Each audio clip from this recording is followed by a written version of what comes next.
As we face the new year, this is the message of God for every one of us.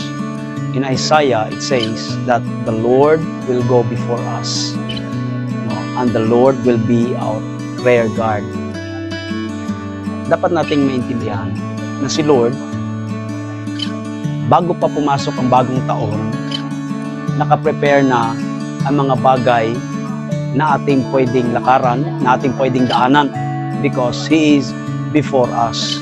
Inihanda na ng Diyos ang para sa atin, nakaprepare na ang para sa atin. So, don't be worry about tomorrow or about ano ba ang kahinat na ng bagong taon, because nakaprepare na ito, no?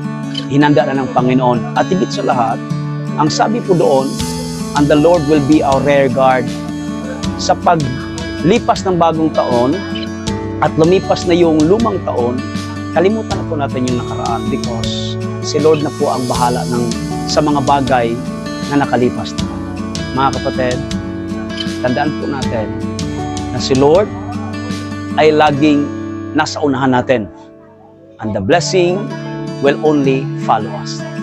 In this wonderful new year, God reminds us that He is with us. He will never leave us. God bless you, and blessed New Year to everyone.